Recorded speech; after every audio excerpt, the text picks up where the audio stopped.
Pagi berkabut di Desa Kaliurang Pak Jaya yang berusia 68 tahun baru saja menurunkan kaki dari ranjang.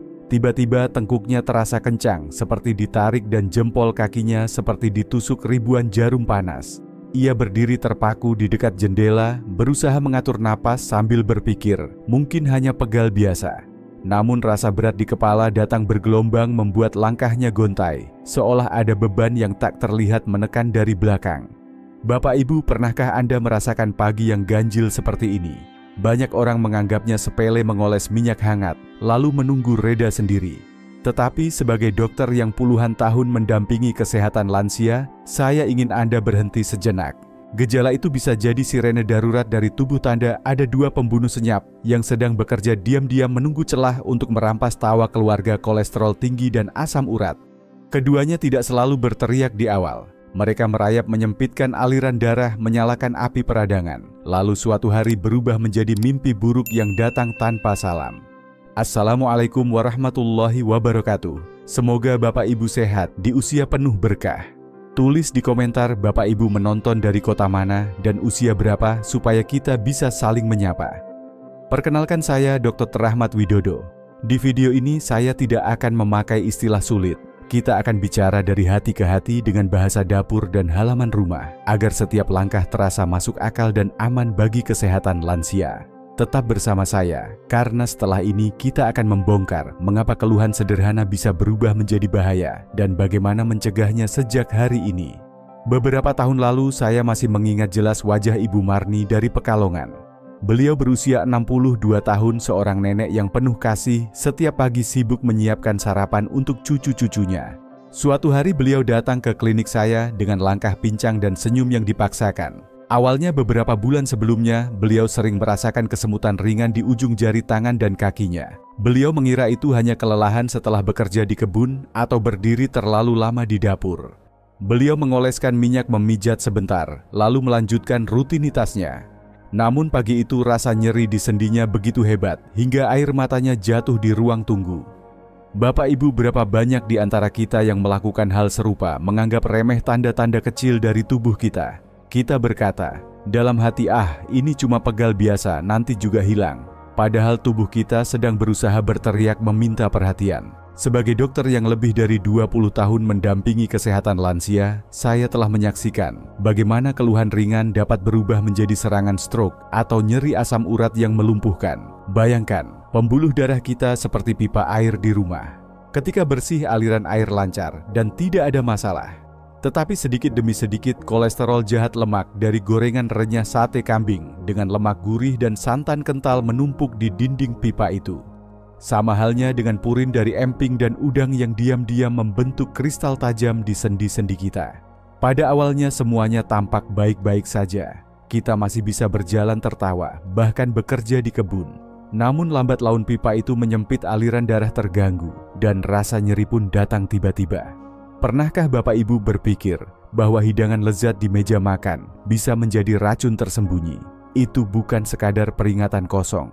Saya telah melihat keluarga yang bahagia berubah panik karena seorang ayah tiba-tiba roboh di ruang tamu. Itulah mengapa saya berada di sini hari ini. Saya ingin kita semua memahami musuh kita sebelum terlambat. Tetaplah bersama saya karena setelah ini kita akan memulai countdown kita dari posisi ketiga, mengenal pembunuh senyap yang paling diam, kolesterol, dan mengapa ia begitu berbahaya bagi kesehatan lansia. Di sebuah pagi cerah di Makassar, Pak Rashid yang berusia 65 tahun sedang bercanda dengan cucunya di teras rumah. Ia dikenal sebagai pria yang jarang sakit, selalu aktif di masjid, dan suka berkebun. Namun pada suatu sore ia mengeluh lehernya terasa kaku dan kepalanya berputar. Keluarga mengira itu hanya pegal biasa karena Pak Rashid habis mengangkat pot besar. Beberapa jam kemudian ia terjatuh di ruang tamu. Di rumah sakit dokter mengatakan ia mengalami serangan jantung akibat sumbatan kolesterol.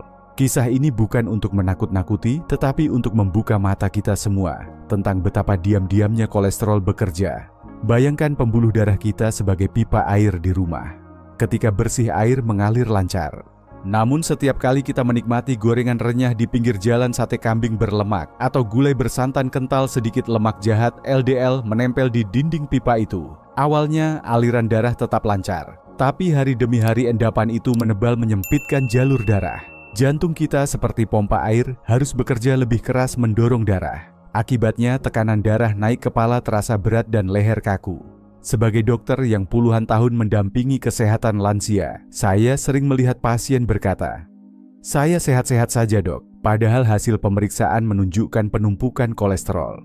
Kolesterol jahat tidak menimbulkan rasa sakit yang hebat di awal. Ia bergerak dalam diam, menunggu momen ketika bekuan kecil pecah dan menyumbat total aliran darah. Jika sumbatan itu menuju jantung, terjadilah serangan jantung. Jika menuju otak, itulah stroke yang dapat melumpuhkan separuh badan dalam hitungan detik.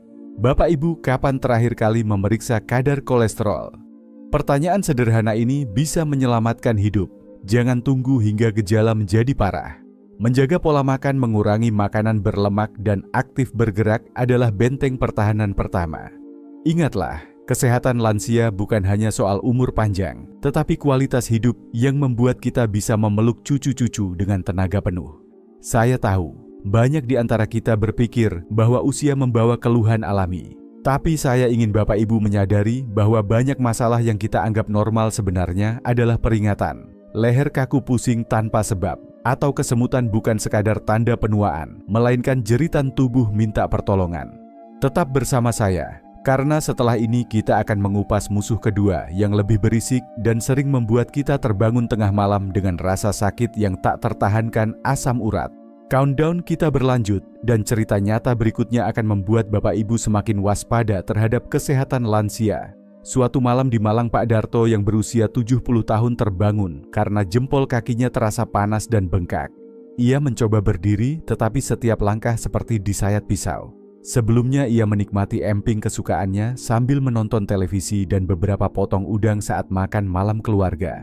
Keesokan harinya ia datang ke klinik dengan wajah meringis bertanya, apakah ini hanya pegal biasa? Saya harus memberitahunya, ini adalah serangan asam urat. Dan jika tidak dikendalikan, bisa merusak sendi dan ginjal secara permanen. Bapak Ibu, pernahkah mengalami malam tanpa tidur karena nyeri di sendi kaki atau tangan? Asam urat bukan hanya urusan orang kaya, seperti mitos lama. Ia adalah musuh berisik yang muncul tiba-tiba membangunkan kita dari tidur nyenyak. Dalam tubuh purin zat alami dari makanan seperti daging merah organ, dalam seafood emping, dan beberapa sayuran seperti bayam diubah menjadi asam urat. Ketika kadar asam urat terlalu tinggi, ginjal kita kewalahan. Sisa asam urat yang tidak terbuang akan mengendap menjadi kristal tajam. Bayangkan ribuan jarum mikroskopis menusuk-nusuk sendi Anda dari segala arah. Inilah yang membuat sendi menjadi merah panas dan sangat nyeri. Bahkan sentuhan ringan selimut pun terasa menyakitkan. Jika serangan ini terjadi berulang, kristal akan menumpuk menjadi benjolan keras di bawah kulit yang disebut tofi. Lebih buruk lagi, kristal bisa menyusup ke ginjal, membentuk batu ginjal yang mengancam kesehatan lansia. Sebagai dokter, saya telah melihat terlalu banyak pasien menunda pengobatan. Mereka berharap rasa sakit akan hilang sendiri. Namun setiap penundaan memberi waktu bagi kristal-kristal itu untuk merusak sendi lebih dalam. Kesehatan lansia menuntut perhatian sejak gejala awal, bukan setelah kerusakan terjadi. Penting bagi Bapak Ibu untuk memperhatikan pola makan. Kurangi konsumsi emping jeroan dan seafood berlebihan. Minumlah air putih cukup agar ginjal dapat membuang asam urat lebih efektif. Dan jangan lupa untuk bergerak. Jalan santai pagi hari dapat membantu sirkulasi dan metabolisme. Bapak Ibu, asam urat sering datang dengan peringatan keras, tidak seperti kolesterol yang diam-diam. Tetapi keduanya sering berjalan berdampingan, merusak kebahagiaan keluarga. Tetaplah bersama saya karena selanjutnya kita akan mengungkapkan sahabat tak terduga dari dapur yang bisa membantu melawan kedua musuh ini. Countdown, kita berlanjut ke posisi nomor 1, dan rahasianya mungkin ada di rak bumbu rumah Bapak Ibu sendiri. Di Bantul, Bu Siti berusia 60 tahun sedang menyiapkan rendang untuk keluarganya. Tangannya lincah meracik bumbu, matanya hangat memandang cucu-cucunya bermain di halaman. Ia tidak pernah menyangka bahwa bahan-bahan dapur yang sering ia pegang, daun salam serai dan jahe, bisa menjadi penyelamat kesehatan lansia yang luar biasa. Suatu hari setelah mendengar penjelasan saya, Bu Siti mencoba rebusan sederhana itu. Dan dalam beberapa minggu lehernya tidak lagi kaku, sendinya lebih ringan, dan napasnya terasa lega. Bapak Ibu, 3 pahlawan ini mungkin terlihat sederhana, tetapi kekuatannya telah dikenal turun-temurun. Pertama adalah daun salam. Ia bukan hanya penyedap masakan, melainkan pembersih alami pembuluh darah. Di dalamnya terdapat flavonoid dan tanin yang bekerja seperti sabun mencegah kolesterol jahat menempel di dinding pembuluh darah. Dengan begitu aliran darah tetap lancar dan jantung tidak perlu bekerja terlalu keras. Kedua adalah serai. Aromanya segar seperti lemon dan sifatnya adalah anti peradangan yang kuat. Bayangkan sendi yang bengkak dan panas akibat asam urat. Serai datang seperti pemadam kebakaran, menenangkan peradangan, meredakan bengkak, dan mengurangi rasa sakit. Ia juga membantu menghalangi penyerapan kolesterol jahat di usus seperti satpam yang berdiri di pintu gerbang tubuh kita. Ketiga adalah jahe, si mekanik serba bisa. Jahe mengandung ginjerol, senyawa anti peradangan yang memperbaiki kerusakan di sendi dan melancarkan peredaran darah. Lebih dari itu, jahe membantu tubuh mengubah kolesterol menjadi asam empedu yang berguna untuk pencernaan lemak. Efek hangatnya membuat pembuluh darah lebih rileks sehingga darah mengalir lebih lancar. Ketika ketiganya disatukan, mereka menjadi tim impian dari dapur kita. Daun salam membersihkan pipa darah serai, memadamkan api peradangan, dan jahe memperbaiki kerusakan, serta memperkuat aliran darah. Harganya tidak lebih dari harga segelas teh di warung desa. Namun kekuatannya bisa menyaingi obat mahal jika digunakan dengan bijak. Sebagai dokter yang telah lama mendampingi kesehatan lansia, saya sering menyarankan pasien untuk memanfaatkan alam sebagai penolong. Tuhan telah menyediakan solusi di sekitar kita, tinggal bagaimana kita menggunakannya dengan tepat. Tetaplah bersama saya, karena setelah ini kita akan belajar cara membuat rebusan ajaib dari 3 pahlawan. Ini langkah demi langkah yang mudah diikuti. Countdown, kita belum selesai. Rahasia selanjutnya akan membuat Bapak Ibu semakin percaya bahwa dapur bisa menjadi apotek alami keluarga. Bapak Ibu, sekarang saatnya kita mempraktikkan cara membuat rebusan ajaib yang sudah menyelamatkan banyak lansia dari keluhan kolesterol dan asam urat. Bayangkan dapur rumah sederhana di Bogor, tempat Pak Udin 63 tahun setiap pagi menyiapkan bahan-bahan ini sambil ditemani istrinya. 2 minggu setelah rutin meminumnya, ia datang ke klinik saya dengan wajah berseri, lehernya tak lagi kaku, dan sendi kakinya terasa ringan ketika naik tangga masjid. Pertama, siapkan bahan-bahan segar yang mudah ditemukan di pasar tradisional. Ambil 10 lembar daun salam yang masih hijau dan utuh. Ambil 2 batang serai, pilih yang batangnya besar dan segar, lalu cuci bersih dan geprek hingga sedikit pecah supaya minyak atsirinya keluar. Ambil 1 ruas jahe, seukuran ibu jari orang dewasa, bersihkan tanpa mengupas kulitnya dan geprek ringan. Jangan lupa menyiapkan sekitar 800 ml air bersih, kira-kira 4 gelas. Masukkan semua bahan ke dalam panci, tuangkan air, lalu rebus dengan api sedang hingga mendidih. Setelah mendidih, kecilkan api dan biarkan perlahan hingga air menyusut menjadi setengahnya, kira-kira 2 gelas. Proses perebusan ini penting agar sari-sari aktif dari daun salam, serai, dan jahe keluar sepenuhnya. Setelah selesai, matikan api dan saring ke dalam gelas. Tunggu sampai hangat sebelum diminum.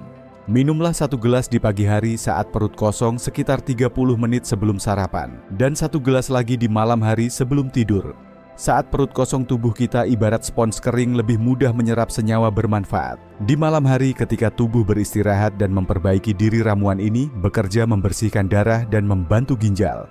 Ingat, rebusan ini adalah penolong, bukan alasan untuk terus makan gorengan dan jeroan sepuasnya. Kesehatan lansia membutuhkan perubahan kebiasaan agar hasilnya maksimal. Tetaplah bersama saya, karena setelah ini saya akan berbagi langkah gaya hidup sederhana yang membuat ramuan ini bekerja 1000 kali lebih efektif. Countdown kita belum berakhir, rahasia berikut akan memperkuat pertahanan tubuh Bapak Ibu. Bapak Ibu yang saya hormati, rebusan dari daun salam, serai, dan jahe memang ampuh, tetapi kekuatannya akan berlipat ganda jika didukung oleh gaya hidup sederhana namun konsisten. Saya teringat Pak Hasan, 68 tahun, seorang pensiunan guru di Yogyakarta. Ia rutin minum rebusan ini, tetapi yang membuat perubahannya nyata adalah cara ia mengubah kebiasaan sehari-hari. Ia mulai berjalan santai setiap pagi selama 30 menit, mengurangi gorengan kesukaannya, dan menggantinya dengan buah segar dari pasar. Dalam 3 bulan tekanan darahnya lebih stabil, nyeri sendinya berkurang, dan wajahnya tampak lebih segar. Kesehatan lansia bukan hanya tentang obat atau ramuan, melainkan pada keputusan-keputusan kecil yang kita ambil setiap hari. Mengurangi gorengan, santan kental, dan jeroan bukan berarti menghapus kenikmatan hidup. Itu berarti menjaga tubuh agar tetap bertenaga untuk menemani cucu-cucu bermain dan menghadiri pengajian bersama sahabat. Jika biasanya Bapak Ibu makan gorengan setiap hari, cobalah menguranginya menjadi 2 kali seminggu lalu sekali saja. Dengan begitu tubuh mendapat kesempatan untuk membersihkan endapan lemak dan asam urat. Minum air putih yang cukup adalah langkah sederhana tetapi sering diabaikan. Bayangkan ginjal kita seperti tukang bersih-bersih yang setia. Tanpa cukup air, ia kewalahan mengangkat sampah asam urat. 8 gelas air setiap hari akan membantu darah tetap bersih dan sendi lebih nyaman. Bergeraklah. Tidak perlu latihan berat. Jalan santai menyapu halaman atau merapikan taman sudah cukup untuk melancarkan peredaran darah dan menguatkan sendi. Aktivitas ringan seperti ini juga menjaga suasana hati tetap baik, membantu tidur lebih nyenyak, dan memberi rasa percaya diri. Bapak Ibu suka aktivitas pagi apa? Tulis di komentar, siapa tahu inspirasi. Bapak Ibu bisa membantu sahabat lansia lain. Ingatlah, perubahan kecil hari ini dapat mencegah tagihan rumah sakit yang besar esok hari. Jangan tunggu hingga dokter memberi vonis serius. Mulailah dari langkah kecil dan tubuh Bapak Ibu akan berterima kasih. Tetap bersama saya karena setelah ini ada peringatan penting yang sering dilupakan banyak orang. Countdown kita hampir selesai, tetapi pesan berikutnya bisa menyelamatkan nyawa peringatan dari pengalaman nyata yang tak boleh diabaikan. Bapak Ibu yang saya cintai, sebelum kita menutup pembahasan rebusan ini, ada peringatan penting yang perlu saya sampaikan. Saya teringat Pak Seno 65 tahun, seorang pensiunan pegawai kereta di Semarang. Beberapa bulan lalu ia memutuskan berhenti minum obat kolesterol yang diresepkan dokter karena merasa rebusan herbal sudah cukup. Ia tampak sehat selama beberapa minggu, tetapi kemudian tiba-tiba mengalami stroke ringan saat sedang membaca Al-Quran bersama cucunya. Ketika dibawa ke rumah sakit, dokter menemukan kadar kolesterolnya melonjak tajam. Keputusan menghentikan obat tanpa berkonsultasi hampir merenggut kesehatannya. Kesehatan lansia tidak boleh dipertaruhkan dengan asumsi atau eksperimen sendiri. Rebusan dari daun salam serai dan jahe adalah penolong yang hebat, tetapi bukan pengganti total obat medis. Bagi Bapak Ibu yang sedang menjalani pengobatan dokter, teruskan minum obat sesuai anjuran. Jika ingin memanfaatkan ramuan herbal ini secara rutin, bicarakan dengan dokter kepercayaan. Dengan begitu, tubuh Bapak Ibu tetap aman dan manfaat rebusan bisa disesuaikan dengan kondisi kesehatan. Selain itu, bagi yang sedang hamil, menyusui, atau memiliki masalah lambung parah, mulailah dengan dosis kecil atau konsultasikan lebih dulu. Beberapa orang dengan lambung sensitif mungkin merasa sedikit perih saat mengonsumsi jahe. Lebih baik berhati-hati daripada menyesal. Saya berbagi ini bukan untuk menakut-nakuti, tetapi untuk memastikan setiap langkah kita mengarah pada keselamatan. Kesehatan lansia adalah investasi paling berharga, lebih mahal dari rumah, mobil, atau tabungan. Dengan menjaga kesehatan, kita menjaga kebahagiaan keluarga dan kemandirian diri. Tetaplah bersama saya karena setelah ini kita akan menutup countdown kita dengan ajakan penuh harapan, sebuah langkah kecil yang bisa menjadi titik balik kesehatan Bapak Ibu dan orang-orang tercinta. Bapak Ibu yang saya hormati, kita telah menempuh perjalanan panjang hari ini.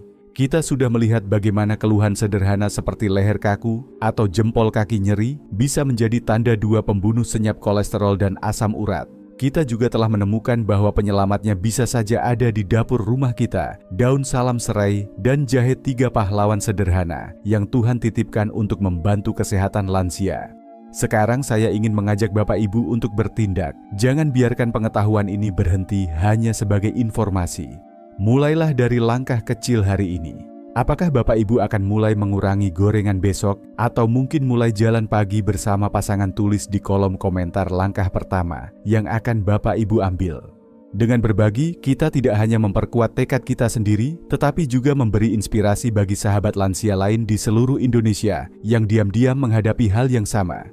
Jika video ini memberi manfaat, sukailah video ini agar pesan tentang kesehatan lansia menjangkau lebih banyak orang yang membutuhkan. Berlanggananlah ke kanal ini agar Bapak Ibu tidak ketinggalan tips dan pengetahuan terbaru tentang kesehatan lansia yang saya sajikan dengan bahasa sederhana dan penuh kepedulian. Bagikan video ini kepada keluarga, teman, atau grup pengajian Bapak Ibu karena satu langkah kecil bisa menyelamatkan hidup seseorang. Ingatlah, kesehatan lansia bukan sekadar tentang umur panjang, tetapi tentang kemampuan memeluk cucu, berjalan ke masjid, dan tertawa bersama keluarga tanpa rasa sakit. Waalaikumsalam warahmatullahi wabarakatuh. Semoga Bapak selalu sehat kuat dan diberkahi umur panjang. Sampai jumpa di video berikutnya. Di sana saya akan membongkar 5 minuman malam sederhana yang diam-diam memperkuat ginjal lansia rahasia kecil yang mungkin belum pernah Bapak Ibu dengar. Jangan lewatkan, karena ini bisa menjadi pengetahuan yang menyelamatkan.